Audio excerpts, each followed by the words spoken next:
Voy a hablar del lipofilling, y es una técnica que viene de su origen de palabras en inglés de relleno con grasa.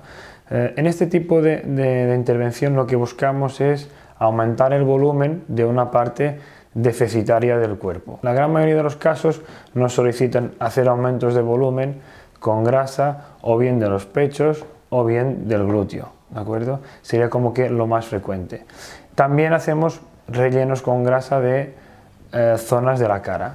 Es muy frecuente el surco nasogeniano, es muy frecuente los pómulos y luego no tan frecuentes pero que se pueden realizar también el arco supraciliar o otras zonas de la cara. Todas las técnicas de lipofilling o de relleno con grasa, previamente realizamos una liposucción, o sea, realizamos una extracción de la grasa de la zona que creamos que es más apropiada para el paciente. Puede ser que tenga un acúmulo pues más en la zona de los flancos, o más en la zona de la barriga, o más en la zona de los muslos, de las cartucheras. En esta zona pues eliminamos esa grasa la preparamos, efectuamos pues un proceso de centrifugación y de purificación de esa grasa, y luego esa grasa es introducida a modo de trasplante en esa zona. Bien cuando es en el surco nasogeniano, cuando es en los pómulos, con un tipo de cánulas, un tipo de agujas específicas para la cara, y cuando es en el tema de los pechos o de los glúteos, con otro tipo de cánulas. Es un procedimiento que cuando se realiza para hacer rellenos en la cara, una vez que no es necesaria tanta grasa, se puede hacer con anestesia local, o sea, no hace falta como tal una anestesia general, estar en quirófano. Cuando queremos hacer un aumento de glúteo o un aumento de pecho con grasa, es inevitable que necesitamos estar en quirófano y tener al paciente anestesiado, ¿de acuerdo?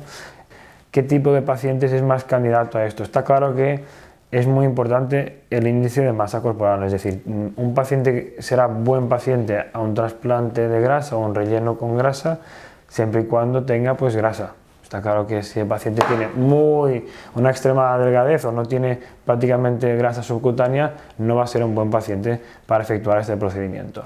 Por lo general, en el posoperatorio, las zonas donde acumulamos o depositamos la grasa, bien sea la cara, bien sea el pecho o bien sea la zona del glúteo, sufre una evolución. Al principio se ve el líquido, la grasa que hemos colocado, el tejido se inflama un poco durante las primeras semanitas, y a partir de la semana empieza a bajar la inflamación y empieza a consolidarse ese trasplante. Entonces normalmente lo que se ve es una reducción del volumen que posteriormente, cuando nos pasa un mes, 2 meses, se vuelve a recuperar porque ese trasplante, esas células vuelven a consolidarse con el entorno y se reavivan. Entonces pues volvemos a tener un resultado de relleno a cabo de un mes y medio para recuperar un poco ese volumen.